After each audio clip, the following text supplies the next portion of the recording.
Hi, welcome back to Joe Blogs. In today's episode, I want to talk to you about what's happening in the Russian economy, and specifically to talk about what's happening with natural gas and Russia's continued attempts to try to agree with China to build what's been called the Power of Siberia 2.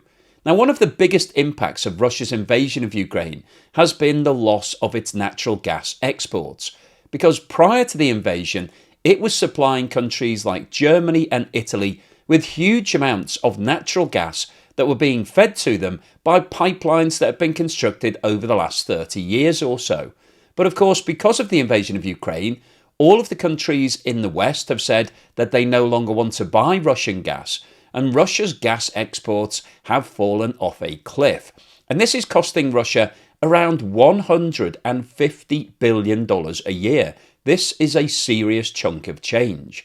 And as we've talked about in previous videos, it's very difficult for Russia to be able to find replacement buyers for that gas, because you can't just put it onto a ship and send it to India. In order to be able to do that, you have to pass the gas through a liquefaction process, and those plants cost tens of billions of dollars to build, and Russia simply hasn't been investing into that technology. So now it's trying to persuade China, which it does have one pipeline built in place with, called the Power of Siberia, to agree to build another pipeline called the Power of Siberia 2. And in a recent visit, President Putin was confident that the president of China was going to agree to that deal. However, no announcement has been made, and it looks like China is going cold on this arrangement. So in today's video, I want to talk about the Power of Siberia 2, talk about what the issues are with regards to Russia and China, and whether or not this is ever likely to see reality. So in today's video, we'll go through the details as to how much gas China is using and where it's currently sourcing that gas from and what its future demands look like. We'll talk about what's happened to Russia's income and its gas exports since the invasion of Ukraine and whether or not it's managed to gain any new customers. We'll then have a look at what other gas pipelines China currently has in place, because it's sourcing gas from other countries as well as Russia. We'll talk about China's LNG imports, because the alternative to taking gas on a pipeline is obviously to take the liquefied form. We'll then talk about China's current levels of investment into hydrogen, another gas that can be used in a very similar way to natural gas. And China is very keen on what's called green hydrogen. So we'll talk about grey, blue and green hydrogen. If you don't know what the difference between those are, you'll know by the end of this video. And then finally, I'll wrap up with my summary as to what I think is likely to happen with regards to the Power of Siberia 2 and what the implications of this are for Russia and the Russian economy. But before we get started on all of that, I'd like to say once again, thank you so much to everyone that's supporting the channel. If you've bought me a coffee or sent me a YouTube super thanks recently, thank you for the time and effort that you've taken to do that. Really, really appreciate it. And if you're a long-term supporter of the channel, either through Patreon, where you can get early access to my videos and also watch them advert-free, or YouTube membership, where you'll also get early access, or buy me a coffee membership, thank you for that long-term support. Really helps to keep me motivated. It tells me that I'm doing something right and keeps me posting more videos as often as I can, so thanks. This graph shows Russia's daily revenue from the export of fossil fuels dating back to the start of 2022. And just as a reminder, the invasion of Ukraine commenced on the 24th of February 2022. And the different colours on this chart represent the different types of fossil fuel. The dark blue section at the bottom is seaborne crude oil, so crude oil that's exported over the sea. The lighter blue section above it is oil that's transported via pipelines. The red section relates to refined oil products such as gasoline and diesel that are exported over the sea. The orange section above that is pipeline gas, and that's what we're wanting to focus in on this video. The lighter brown section above that is liquefied natural gas, and the grey section at the top is coal. So if we come back and have a look at the pipeline gas, you can see that in January 2022, Russia was earning around 250 million euros per day, which is around $275 million. And that meant that on an annualized basis, Russia was earning around $100 billion per year. Now, interestingly, following the invasion of Ukraine, the revenue that Russia was earning actually increased as a result of the fact that the price of natural gas spiked, because concerns quickly rose about the global supplies. And you can see that in March 2022, Russia was earning around $450 million per day, which equated to around $165 billion per annum. So this was a huge amount of revenue that Russia was banking, and the export of natural gas via pipelines is one of the easiest processes to manage, because you literally connect the pipeline to the source of the gas, let the gas flow through the pipe to its destination, and that's the end of your job. You just sit back and let the money roll in. If you now have a look at the bar chart on the far right of this chart, which shows the results for April 2024, you can see that the orange section has reduced significantly. The amount of revenue that Russia is now earning from pipeline gas sales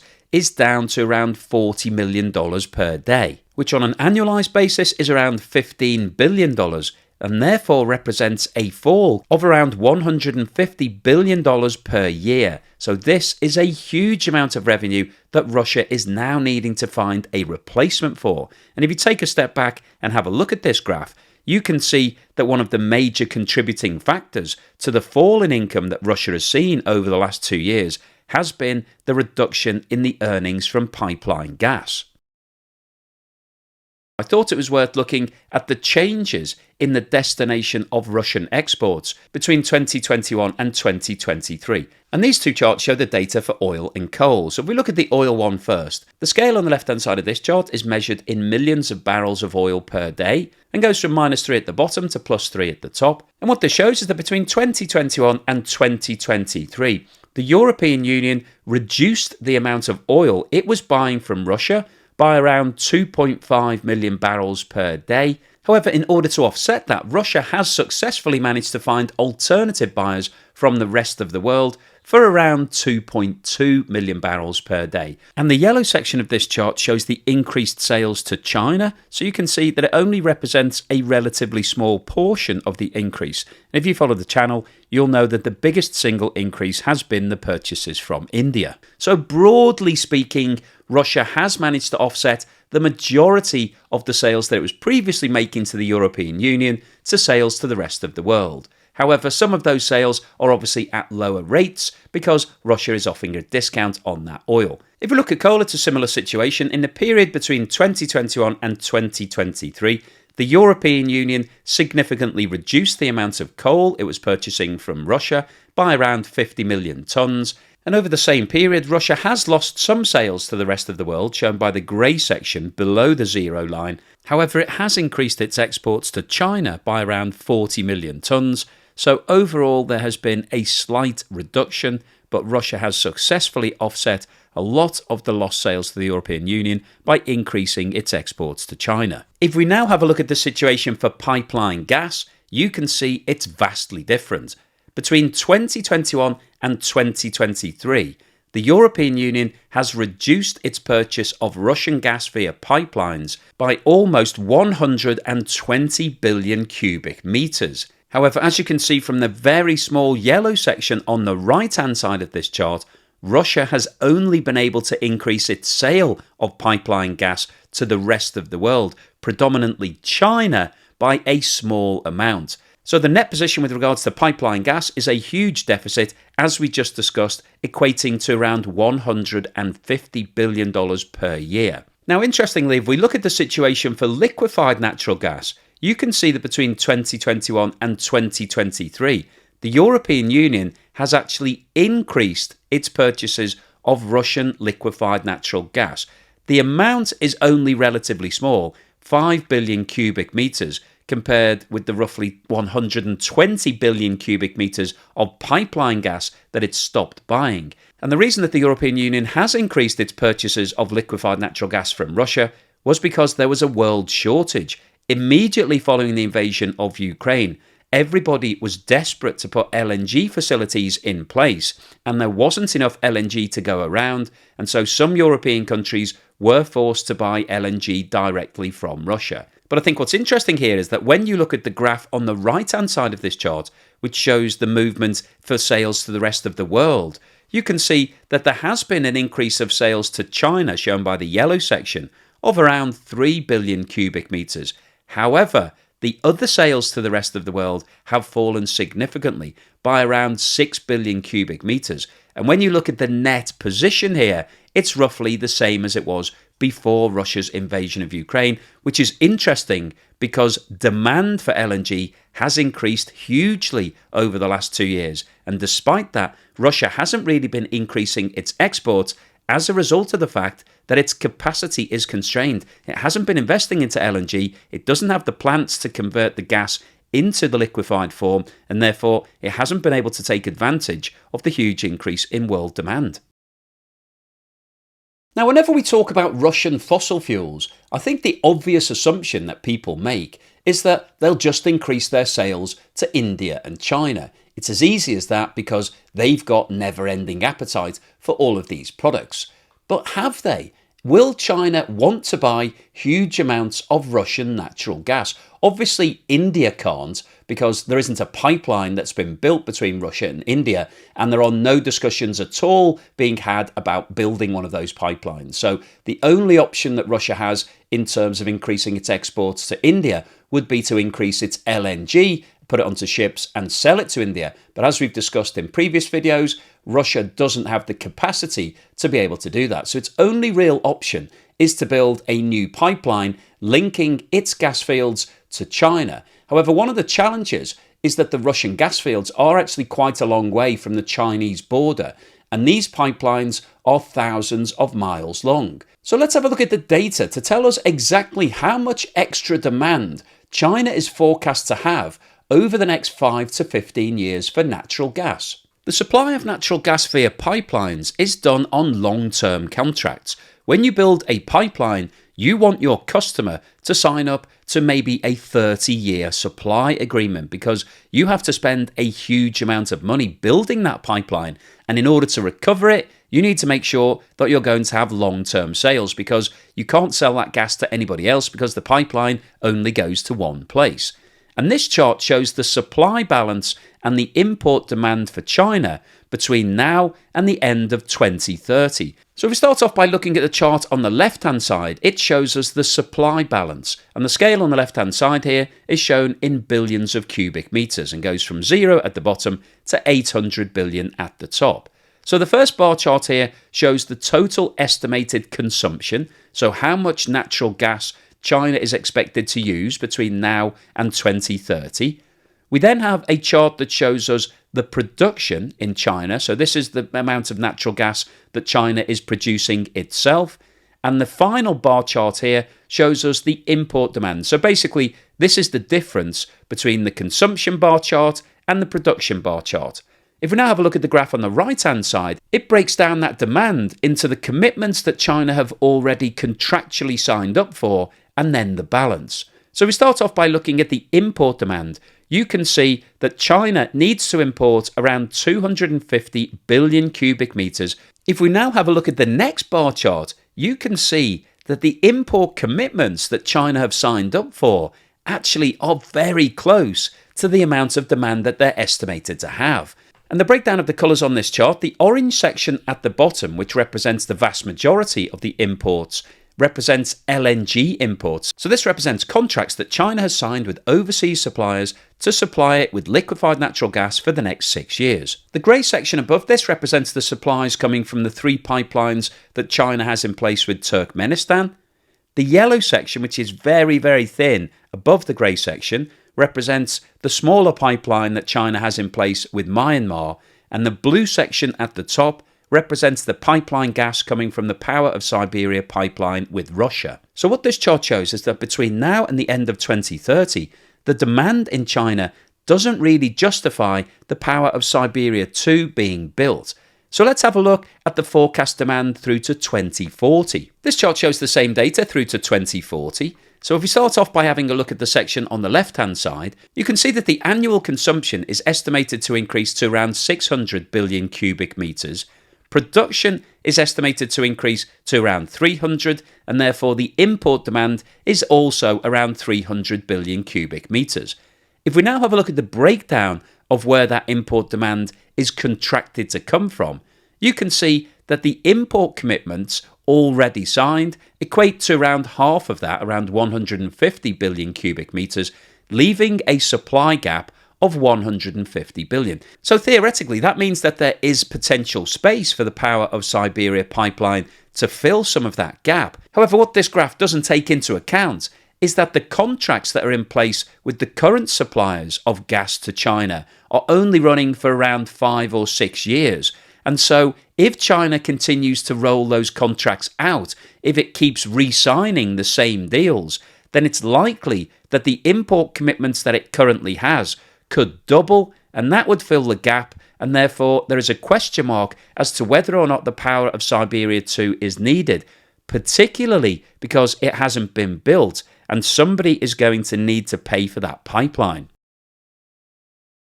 China currently receives pipeline gas from 3 separate sources. China's largest supplier of pipeline gas is a country that you may not be familiar with called Turkmenistan, which sits between Iran and Uzbekistan, and it supplies China with 3 different pipelines called A, B and C. Now the path of all of these pipelines is shown by the blue line on this map, and as you can see, they all pass through Uzbekistan and Kazakhstan, and that means that Turkmenistan and China have to pay those countries a delivery fee, so you have to agree contracts with all of those countries to pass the pipeline through them, and then you pay for all of the gas that's actually being transported through the pipeline through their country. Pipelines A and B were constructed in 2008, so have been operating for around 16 years, at a cost of around $14 billion, and between them they deliver 30 billion cubic meters of gas per year. Pipeline C was constructed in 2014 and is much larger and delivers 25 billion cubic meters, so in total the current supply from Turkmenistan is 55 billion cubic meters. However, that is now estimated to increase to 85 billion over the next 3 years. China's second largest supplier of natural gas is Russia through the Power of Siberia pipeline. And this pipeline is over 1,850 miles long, which is around 3,000 kilometers, and was constructed at an estimated cost of around $55 billion and became operational in 2019. And in 2023, it delivered 22 billion cubic meters of natural gas to Russia. However, that figure is estimated to increase to a maximum of 38 billion cubic meters by 2017. So the amount of gas that Russia is currently supplying directly into China via pipelines is less than half of the amount that it's receiving from Turkmenistan. And you can also see on this chart that the Power of Siberia 2 is shown, and it's going directly across Mongolia rather than going all the way around, which is what the Power of Siberia does. It's going to go straight through Mongolia, and that represents a number of challenges. Firstly, you have to agree that deal with the Mongolian authorities. Secondly, you then have to construct that pipeline on Mongolian soil, and there's always a discussion as to who's in charge of that, who's doing it. Is it the Russians? Is it the Mongolians? Is it the Chinese? And then you have to pay a fee for that gas to continue to pass through Mongolia. And as we've seen in Ukraine, there can be political issues. If you have a falling out between the two ruling parties, then you may have a question mark as to what happens to the continued flow of that gas. You're not in direct control of it if you don't control the land that it's moving over. And that's been the situation in Ukraine. There have been issues with the Russian pipelines that pass through Ukraine, and they have been faulty at times. They've been attacked. They've had leakages. They've been switched off. So there's always a political issue when you have to run these pipelines across somebody else's territory. Now, no official figures have been released with regards to the Power of Siberia 2 in terms of how much it's estimated to cost, but the estimates that have been put on it externally are around $14 or $15 billion. And the big question is who is going to pay for that? Because in normal circumstances, the buyer would agree to pay for it and then look to receive its money back over a period of time through discounted prices on that gas compared to what it's paying currently for LNG. However, the bargaining power currently sits with China. It knows that Russia is desperate to do a deal, and so it's not offering to pay that $14 or $15 billion.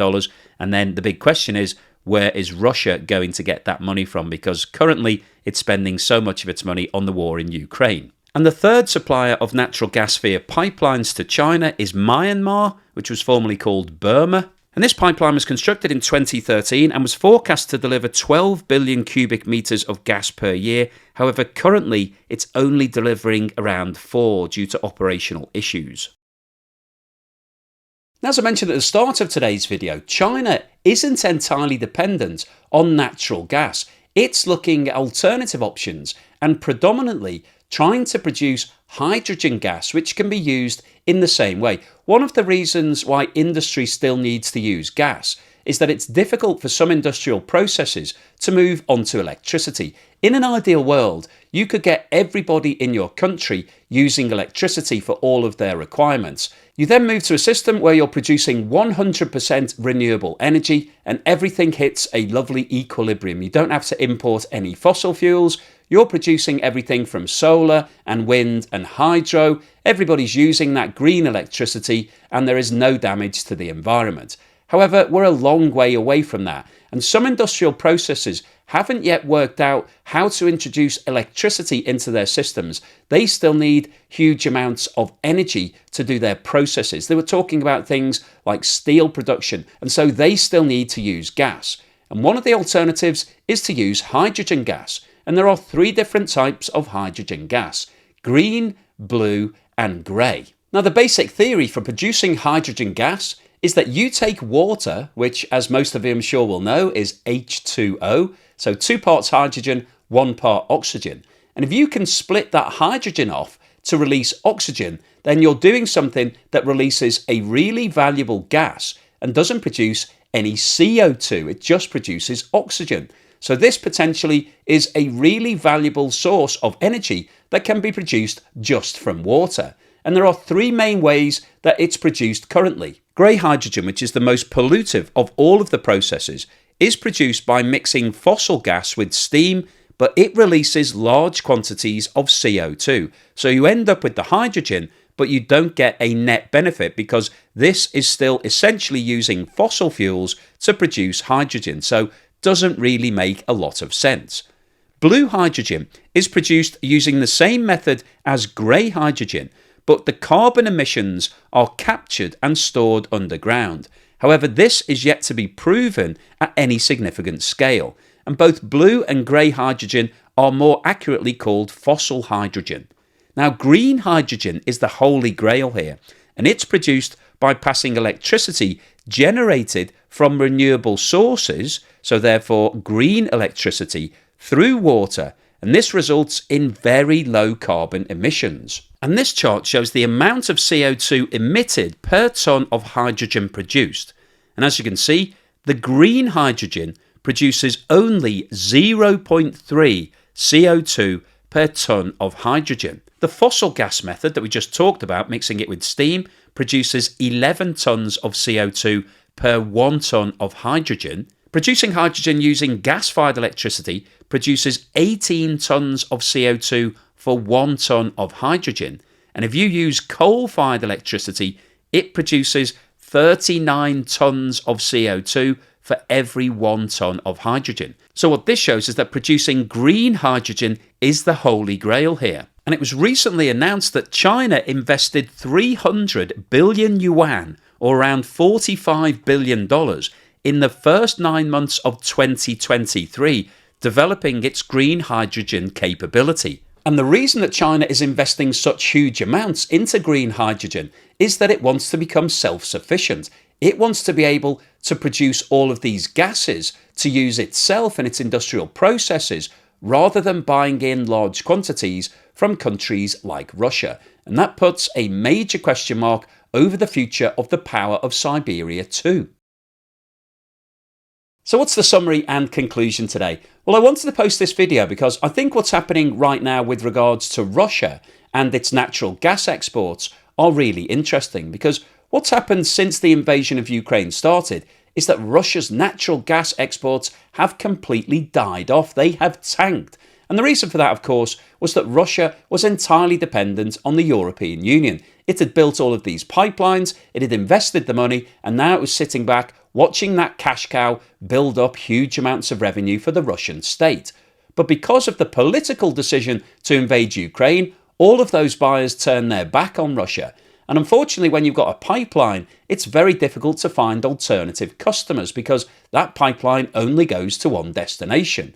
And as we've talked about both today and in previous videos, Russia over the last 30 years has not been investing heavily into LNG in the same way as countries like Australia, Qatar and the USA have. And that's why they're the three biggest exporters of LNG today and why Russia have been left behind. And the problem that Russia now faces is that in order to catch up on the LNG front, it will need to invest hundreds of billions of dollars. It will need to build multiple LNG plants at a cost of $10 or $15 billion each. Those plants take 2 or 3 years to actually construct. You then have to build up all of your ability to then process the gas into a liquefied form, make sure you've got enough tankers, enough buyers, and as we've seen in today's video, these contracts are signed on a long-term basis. So for a lot of people, it's very difficult to be able to shift your purchasing. It's not like oil where you're purchasing it on a monthly basis. With LNG, you want to secure those supplies. You want to make sure that you've got a regular supply coming through. And as there's been a relative world shortage over the last couple of years as a result of the fact that a lot of European countries are now buying LNG in much larger quantities, people have wanted to lock down those supply agreements. So this is going to be very challenging from Russia's point of view. So one of the things that President Putin has been doing to try to fix this problem is to build the Power of Siberia 2. And actually, he said that this deal was one of the deals of the century from China's point of view. They couldn't turn it down. That's what he said a few years ago. However, it looks like China have turned it down on multiple occasions since that, including the most recent visit that President Putin made to China. He didn't come away with a signed deal. We don't have anything in place for the Power of Siberia 2. And as we've seen from the data in today's video, China isn't desperate to put that pipeline in place. It does have a growing demand for natural gas, as we saw from the data. However, China is forward thinking and it's got contracts in place that will see it through till at least 2030.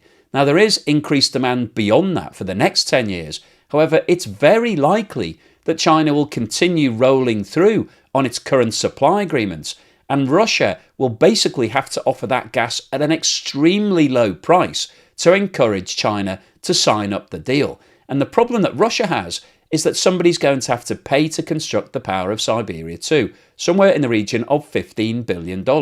Now, in the past, Russia would have got its buyer to actually pay that money. It would have got China to give it 15 billion and happily built the pipeline for it. However, China knows that it's holding all the aces at the moment. Russia needs China more than China needs Russia. China can get that gas from elsewhere. It's already getting a lot of gas from Turkmenistan, and it can buy huge amounts of LNG from all the big suppliers. So it doesn't really need that pipeline to be built. But from Russia's point of view, it's desperate because Russia has lost $150 billion of annual income. That is a huge amount of money. And unfortunately, from Russia's point of view, it can't easily convert the gas that's sitting under the ground into LNG because it hasn't been investing into that industry over the last 30 years. So Russia has really backed itself into a corner here. It's desperate to get the Power of Siberia 2 deal done.